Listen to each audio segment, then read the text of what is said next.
Hey guys, welcome back to my YouTube channel. I'm grateful that you're here. Today is my video regarding the 10th anniversary of the Wooden Heart. I wanted to show you some of the process work in the next couple of videos I post. This is the anatomy of my Pinocchio. When I write a book or a graphic novel, it always helps, because of the kind of artist I am, it always helps me to create some kind of prop or artifact, as I like to say, from that story to be able to believe in it more. If I can find some kind of object in the story to create out of the story, it makes me feel like that story is so much more real and allows me to put my mind in that world, in that state of mind. Similar to some kind of archaeologist excavating an artifact from a ruined site somewhere in Mexico or Egypt or somewhere around the world from some ancient civilization, Greece, Rome. That's the way I approached Pinocchio. What you're looking at here is a schematics book of how I actually designed and built the Pinocchio doll. And I'm gonna flip through this real quick. These were some pictures from Spain that I took when in 2006, when I got the idea to write the book about my childhood, not knowing my dad. And this is just more or less what I wanted out of this was a schematics book of journals and writings and designs of how I was going to build the doll, but how my character, not only how I was going to build the doll, but how my character Salvatore in my Pinocchio story was going to build his Pinocchio using wood and anatomy and this tree from the story. He chops the tree down and builds the Pinocchio from the tree. And there was 3 different things that I wanted to do. I wanted to use human anatomy. I wanted to use the tree from the story, so wood, and then also metal fabrication. In my story, my character was a machinist. I write that in these journals.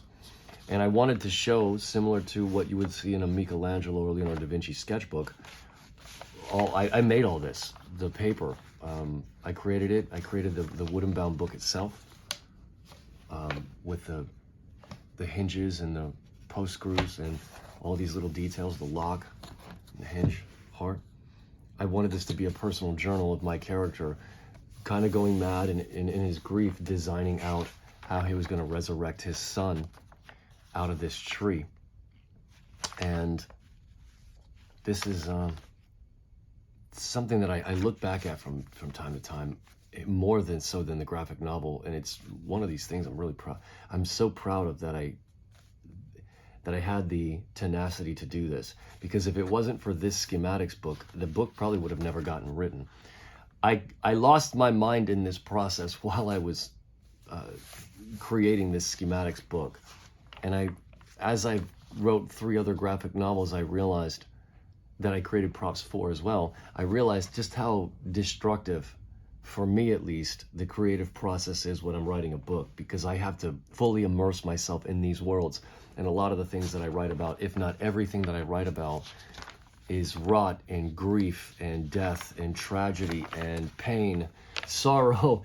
I don't write happy stories because, quite frankly, I don't believe in them. I don't think life is all that pleasant. But where the pleasant nature of life comes into is the feeling of accomplishment when you communicate the tragedy of life. And that's the irony of the situation. Life is so fucking tragic. The only way to find anything pleasant out of it is to accomplish something from the tragedy of life, from the pain of modernity. And for me, that's art, creativity, the expression of the experience and the pain of the human soul and of my experience in life to another human being. So this is just me putting myself in the mindset of the character and creating from start to finish the hands, the feet, the legs, the torso, the jaw, all that stuff, even the heart, and the final drawings of more of a full body figure. Me putting myself in the position to be this person, because I write from my own mind and experiences, saturated or at least thinly wrapped in saran wrap of a fiction. And then you have a story. So it's all personal. Everything I write is personal. I like to entertain, but more importantly, I don't write books all that often because I only write when I have something to say. And that usually is when I go through something tragic, and the cope or the therapy of creating something out of it. It's the only way that I know how to deal with the pain of life, which is to write stories and create art. It's the only way I know how to figure things out, is to figure things out through the creative process. So this is the schematics book for how I built my Pinocchio. Now let me show you the actual sculpture, the life-size sculpture. So behind me here in my studio is my life-size Pinocchio that you just saw how I designed in the schematics book that I built for him. I love this thing. It's one of the coolest things I've ever created. I used to take it with me to shows all over the United States. I never took it to Europe because I was afraid of that bitch getting lost. And this is almost like a portrait of my soul in a way, this beautiful sculpture. So as you could see how I designed it, I took my time to design it and use the anatomy of humans and metal fabrication and wood.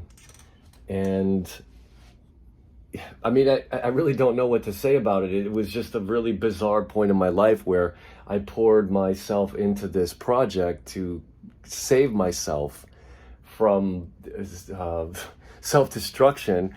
And out of it came this monstrous thing, this metal wood demoniacal Pinocchio creation that looks like it was built by a fucking madman. And it's not too far off, but at the same time, I look back at some of this older work from when I was a kid and think it's just some of my best work. I don't think I will ever part with this. In fact, I would want to be buried with it, like in a tomb, where you just gotta go in there, and there's like, you know, the popes of old, how they would have Michelangelo or somebody build the blocks of marble dedicated to the glory of this motherfucker. Just bury me in a tomb with my Pinocchio hanging up in a suspension chamber. I've built many suspension chambers over the years to display him at shows, but let me give you a good idea of just the roundabout of how I did it. These are satellite wall mount joints to function the body and the arm like a ball and socket, similar to a human. This is all stuff out of my old 91 Camaro, the water pump, the spark plugs for the spine. Some of the stuff that went from design, like if you saw in the design, you had the actual human spine. That was not feasible, especially when the aesthetic was going to be metal fabrication. So I just drilled holes and stuck spark plugs in the back and used a lot of metal out of the engine block of my old 91 Z28 Camaro, which I don't have anymore, and I regret getting rid of. So, and then I just used like a little innovation to create the arm radius and ulna, and I really loved that idea of the Iron Giant and the underbite. That's super cool. I really liked that idea. So yeah, that's one thing that I could say served as an inspiration from a previous story, which is the jaw and the Iron Giant. Definitely that was an inspiration. But how I got all this, I know the way that I wanted to approach it was more like a mosaic. I didn't want to create it like a sculpture. What I wanted to do was piece it together like a mosaic from all this found object. Like I said, an archaeologist would excavate something out of a ruin site. I wanted everything to be a found object. So if you looked at all these pieces independently, you would just look at them like they meant nothing and you leave them on the side of the road. But to me, I saw a completed vision of looking at these independent raw materials. I was walking down the street once and went, boom, look at that bolt. That's an eye. But I didn't want to go buy a bolt. I wanted to find a bolt, because finding a bolt in its weathered form actually fit the aesthetic of it the most.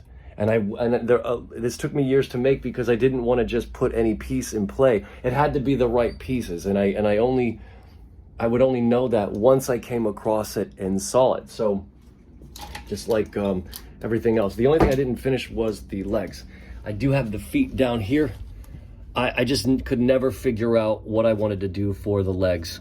I did build the feet of my Pinocchio, but there was just something about not really understanding how to go about creating the legs. So I just left it alone. But yeah, there's the designs, there's the actual sculpture. I love this thing. My favorite drawing of my Pinocchio in design is this one right here. Those two. They were put in the book. The one where he's standing up is in the title page, and that was at the very end when my character comes to the conclusion he's going to chop the tree down and build the Pinocchio. I'm going to get that tall one right here next to the panel in the book where he's chopping the tree down to build the Pinocchio. I'm going to put that Pinocchio tall drawing right there on my side. So that's it. That's the anatomy of my Pinocchio. Okay, everybody, I hope you enjoyed that video of me describing the anatomy, designs, and construction, and the little video I showed you of the actual doll, of the anatomy of my Pinocchio. The next video I'm going to post is the process work and the graphic novel. Look out for that. Thanks again for being here. I really appreciate your support. And if you want to support my work, you can go to patreon.com/labyrinth gallery, and you can donate anything you would like. Any help is appreciated. Thank you very much.